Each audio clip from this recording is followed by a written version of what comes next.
One of the things I also remind parents of, whatever your feelings are about your ex, that other parent, your children hold 50% of the DNA in them.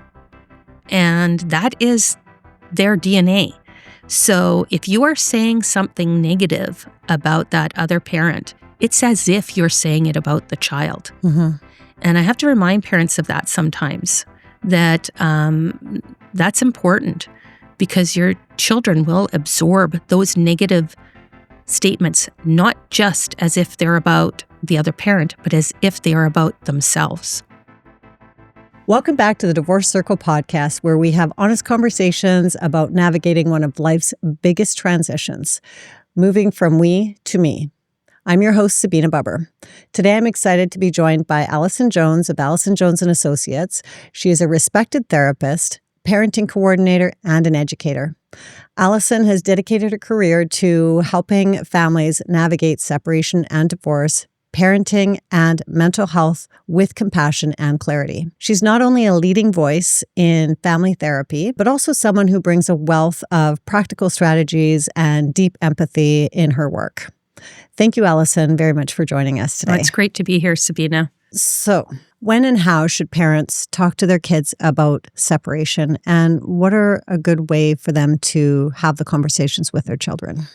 Well, there's certainly a good way of doing it and some not so good ways of doing it, right? The best way, the ideal, is going to be for the parents to be able to talk to the children together and to do it in a way that can reassure the children and can let them know that they're going to be taken care of, right? So what I suggest often is, if you're going to talk to them, pick a time, prepare in advance. And I often encourage parents to maybe meet with a divorce coach or somebody beforehand, just to kind of get their points clear. So if they've got it clear beforehand and they know the points they want to get across, it's going to be a lot more effective conversation. And then I encourage them to, formalize it a little bit. Like, say, kids, we want to have a meeting. We're going to have a family meeting. Move it into the living room or the more formal room, and sit them down and then let them know that, mom and I, or dad and I, or mom and dad are separating. And then you give them an explanation as to why. It doesn't have to be a long and detailed explanation, but they need to have some sort of understanding. And within that, there's certain messages they really need to hear, which are, that you came from love. The love's still going to continue. The love between mom and dad is different than the love between a parent and a child, because often kids will think, if this love is changing, is the love that my parent has for me going to change? So we want to make sure that they understand that that's a very unique, special, one-of-a-kind kind of love. And so if you can't do that, because there's some families and some situations where you can't do that, where you can't be in the room together to tell them, then you do your best to give the same kind of messages and reassurances. What children really want to hear is that their parents are still going to be working together. They're still going to be their parents. They don't want to see themselves coming from a broken family. What we want to do is give them the message that the family's changing.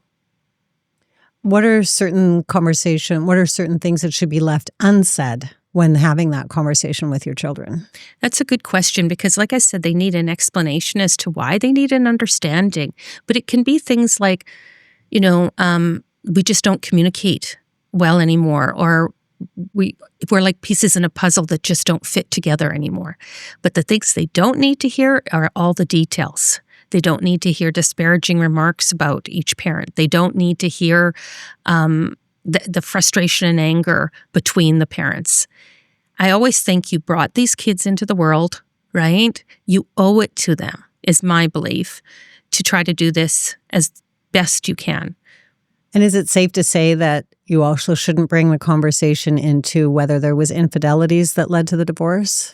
Yes, we don't want to go into a blame. And even the one party might really want that to be exposed, because they feel the other party is responsible for, breaking up the family, that isn't going to help the children. You have to think about the children first. Now, in saying that, there are certain times, if there has been an infidelity, that there are appropriate ways to discuss it. It's a tough one. It's tricky, but it can be done. But that initial conversation is not the time to do it. That's something I would really encourage people to have some support around. Because in this world, their information moves so quickly. And if there has been an infidelity, often the children will hear about it from elsewhere. So if you think your children are going to hear, whether you are the party that, has engaged in the infidelity or the one that feels, wounded and hurt from the infidelity, sometimes then it's important to talk to your kids about it. And there's ways to do that. One of the things to be able to say in those moments is, a mistake was made. I made a mistake, right? I needed and should have finished this relationship before beginning another relationship. And it's hard for children to hear, but in the end, if they hear it from their parent done in a child-sensitive and caring way, it can be better than hearing it from the neighbor or the neighbor's kids. Okay, that's really good to know. Yeah. Do children need different approaches based on their age or their stage of life? They need, the messaging is similar, but it comes in different packages, right? And we really need to look at what is age appropriate. And what a 6-year-old needs to hear is a lot different than what a 16-year-old needs to hear. A 16-year-old is going to want more facts and they're going to want more concrete information. A 6-year-old is going to want a lot of reassurance, that they're still going to be safe, that their world, although some parts of it are changing, other parts aren't. In the end, though, no matter the age, they're going to want to know how it affects them. How is my life changing? Am I going to be going to the same school? Am I going to be living in the same home? What can I expect? And what if you don't have all those answers right away? If you're in that situation where you don't have your new housing sorted out, you're just in the process of, sleeping in separate beds and figuring all that out. If you don't know some of those answers, is it better to wait on telling the kids until you do know those answers? Yes, but you can say to them, this is, something that we're still working on figuring out. We want to let you know this is happening. This is the next step that's happening. Like it might be that one parent is moving out, or it might be that the house is going up for sale, because the kids are going to need to understand why there's a for sale sign on the, front lawn, right? But you can let children know that as we know the next steps, as we get more information, we're going to keep you in the know. We're going to let you know. There's not going to be surprises. And that's what's important for them to hear. Yeah, absolutely. What are some of the more proactive ways that a person can support their own mental health during the upheaval of the divorce and all the emotions that go around it? Yeah, it's, it is a hard time. And it's one of the biggest losses that we can experience. And we have to acknowledge that. The only thing that really is more significant loss is the death of a loved one. And so often, a separation can feel like a death of what you hoped for, a death of all those, dreams and ideals that you had. So, we need to grieve. And we need our safe places. So one of the things I would say is, and it's very important not to bring all your anxiety and hurt to your kids, right? So get a good therapist if you don't already have one. Have your safe group of people that are your friends that have your back, right? And that you can go and just dump with because you're a human being. And nobody's expected to do this perfect. Don't beat yourself up if you're not doing it perfect. And if you make a mistake, that's okay too, but you got to clean up the mistake, right? Like let's say you kind of do lose it or the kids overhear you in a shouting match on the phone, right? Once you recognize it and you've come back down again, you go, okay, I'm sorry that happened, right? But the thing that's going to happen help us manage that is to know that our own circle of support is there and in place, and that we have the resources that we need. And also self-care, right? Like, go for the walk in the woods. It's always helpful. If you enjoy listening to music, listen to music. If you have hobbies, if you have things that you enjoy and get you out of yourself, because we all need to get out of ourselves sometimes, right? Like, engage in those things. So it's allowing yourself to grieve. It's having the right support system in place. It's finding ways to take care of yourself, be kind to yourself, and be forgiving as well to yourself. Yeah, absolutely. Always say, like, how you think and how you act, how you feel, all those things are going to create your present reality. And if you need to adjust those, sometimes you need to adjust those in order to change your current reality. And so that you can adjust those thoughts to maybe make it easier to get through to creating a new perspective on where you're going from here. It is a transition when you're going through it. And every transition is like that, right? Like and that's the thing we have to, as hard as this is, and as maybe devastating as it might be emotionally, we have to remind ourselves, I am resilient. I have handled challenges before. There's nothing I haven't handled before. I will handle this as well. Yeah. So new thoughts, new behaviors. Yes. So if you don't usually go for a walk in nature, try it. Try it. Yeah.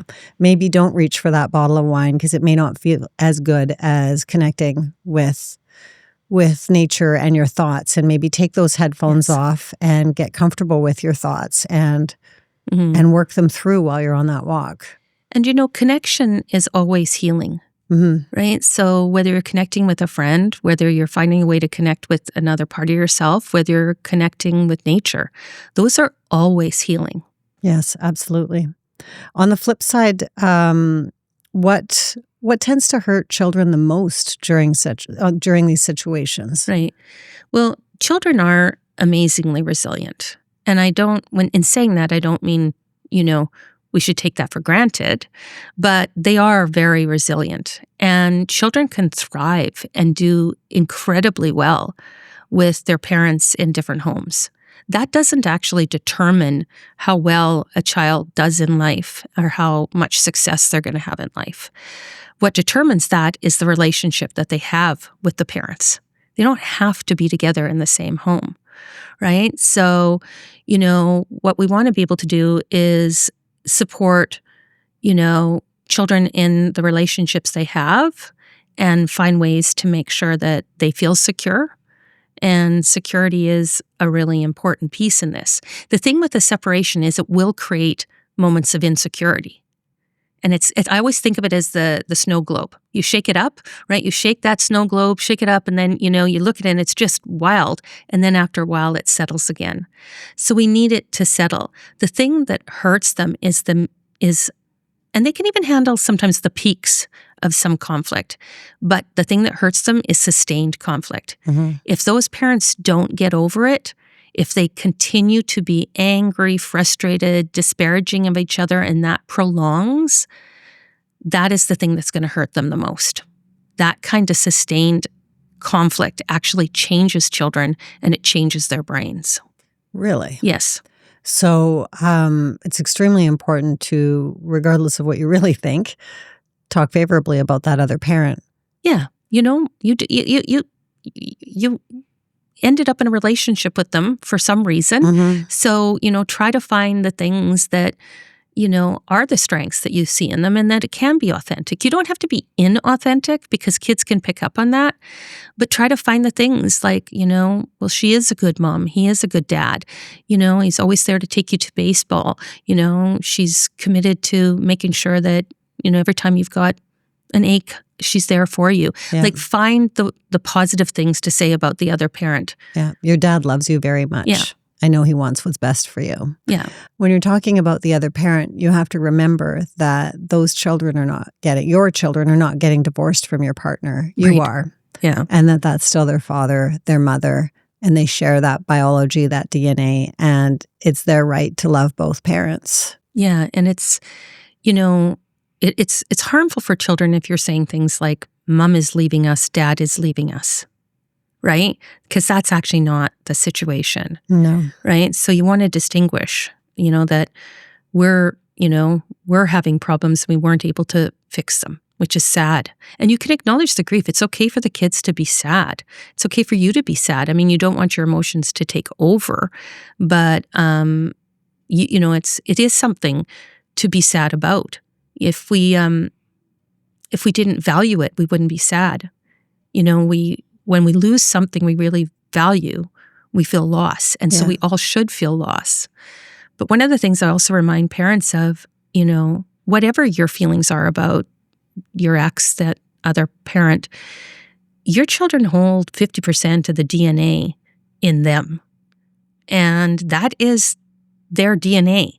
So if you are saying something negative about that other parent, it's as if you're saying it about the child. Mm-hmm. And I have to remind parents of that sometimes, that that's important, because your children will absorb those negative statements, not just as if they're about the other parent, but as if they are about themselves. So those negative comments can often blow back in your face. Yes, and it could hurt your relationship with your child, right? Like maybe during that period, the child is worried about you and comes closer to you because they want you to be well and take care of you, because that's what security is if you're okay.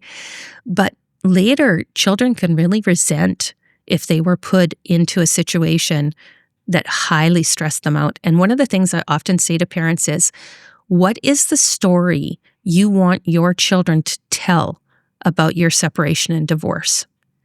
Because they're going to tell it. Yeah. Like they will tell it. So what's the story you want them to tell? Do you want them to tell the story that it was sad? My mom and dad had some challenges. They weren't able to work it out. It was a bit bumpy at first. It was a little hard, all the changes, but you know what? It got better. And they actually were both able to be there for my grad and for my special events. And isn't it great that they're both here today for my wedding? Is that the story? Yeah, Yes. That's an okay story. That's a great story. It's a great story. Yeah. Yeah. And it doesn't have to be perfect. No, it doesn't have to be a great perfect. story. Yeah. I also think that it's not fair to the child to have to be your best friend and share in your pain or your complaints or everything like that. I think it puts no matter how old. So even if you have adult children and you're going, your kids are moved out of the house and you've decided to separate, I don't think it makes sense to bring your children into the conversation around what they did or didn't do and how hurt you are and everything like that, and ask them to be the person that comforts you. Is that right? They can't play that role, right? And that's where I really encourage people. It's about having, find your own supports, because they can't do that, because that puts them automatically into a loyalty conflict. It's an internal conflict immediately. If you're leaning upon them as if they're your support, they can't play those two roles. It's too hard for them. It activates their nervous system highly, whether they're 6, 16, 26, or 36. Mm-hmm. It puts them under incredible stress. Well, hopefully some of the stuff we're talking about today will help people with how they have the conversations with their children. Does child development affect how kids adjust to divorce? Yes. I mean, there's, different ages and stages, right? And the things that we go through during those will impact. And this is a difficult thing for, like I said, if it's valuable, it's going to feel bad to lose it, right? And so, the age you are will affect, but, if, like, again, it's not, as long as the conflict doesn't sustain, the other thing we have to look at is developmentally, it doesn't help. Like a lot of people are like, oh, I'm going to stay together until the kids graduate, or I'm going to stay together till they're done this. Mm-hmm. But if they're living in a toxic situation, like if the house is filled with tension and the parents have a disdain for each other, that's not a solution that's going to be good for the kids, right? So that is better for those children to have two separate homes in which they have ease and positive relationships with each parent, as opposed to staying together for the kids, and then, having them in a state of stress because the house is in a state of stress. And aren't you also setting this as a normal way to behave in a Yes. relationship? So maybe they repeat those behaviors in their relationships and think that this is normal? Yes, and that happens, right? Like you're laying the template. And that's why I say, like, even if your marriage didn't work out, you can lay a template of how do you deal with conflict? How do you deal with change? You can lay a positive template from a separation to divorce. If I always say, the two words I always try to promote are, grace and dignity, right? Have dignity in the process, have some grace in the process, right? Because that's a great template to put down. So it's not the separation, it's about how you do the separation itself that really impacts. Yeah, I mean, I think that if you were to make a choice, so you've got somebody who knows very early in the relationship, but don't want to leave when the kids are young, they don't want to give up their time and have shared custody and that kind of thing.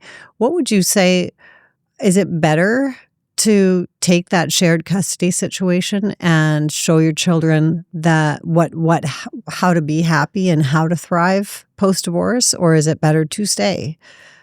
I think it's better if you thrive, right? And remember, you're the security, you're the anchor, right? And so if you're like, while we're changing anchors, there's going to be some disruption, right? Like there's going to be some waves. It's very uncomfortable. Yeah. But once you're anchored again, then for the children, that's what they need. And they, like I said, that doesn't actually, the statistics are very low for if that has a negative impact, because it's barely has a negative impact on them. It's much more the conflict. That's the thing that always skews the stats.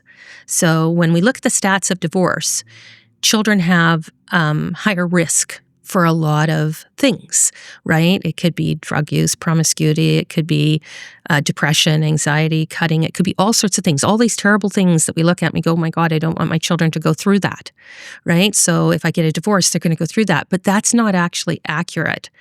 Those stats are skewed by the people that have the high conflict.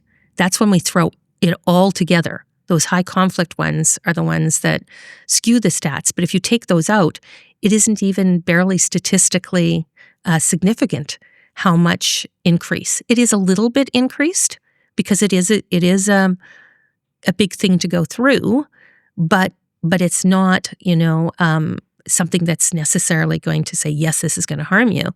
Whereas the conflict is the thing that really harms. Yeah. And disrupts the stats. So what would you say to somebody who doesn't know how to dialogue with their kids in a way that is aligned, in a way that can be healthy for them? So their natural response is just to be negative, just to be lashing out, about how they refer to the other, to the ex-partner. Do you recommend therapy, coaching? Does that fall under a therapist? Does that fall under maybe parenting coach or a coordinator where you work with your ex-partner in terms of how you're going to navigate these things? Where, if you don't get along in the relationship, how can you go to therapy and get along afterwards? Like, how do you make that work? Yeah, it's a great question. And the thing is, you can make it work. But it's, it takes a bit of work, right? To make things work. But you can, first of all, it's there's sort of two different levels to this, right? There's the level of the internal thing that's going on for somebody. And if they're frustrated and they're hurt and they're angry at the world or whatnot, right? And being able to have that kind of support from maybe a personal therapist where they can dig into it, because sometimes it hits into their own attachment wounds, right? And that is a great place to work that out with a good therapist, right? And so that's one level, is the personal work. But the other level is that work like you were talking about, like going to a counselor, co-parenting counselor, or having a parenting coordinator to help you with the logistics, right? So there's the personal and then there's the logistics. And having, a neutral party involved sometimes that kind of keeps you on track and also educates you and supports, because their goal really is to help you do this better, can be so helpful. The thing is, you don't have to do this alone. Like, this podcast is called The Divorce Circle. This is all about a circle around, and different people, different professionals, different friends, whatever, play different roles in that circle, right? So you really can improve your communication. So yeah, maybe you didn't communicate well in the marriage, and particularly at the end of the marriage, right? That doesn't mean you can't communicate well as co-parents, especially if you keep that vision in your mind. I always talk about keep the diamond in your mind, of your children thriving and growing and, enjoying the resources and benefits from both parents. Thank you so much for joining us today at the Divorce Circle. Join me next time for part 2 of my conversation with Alyson Jones.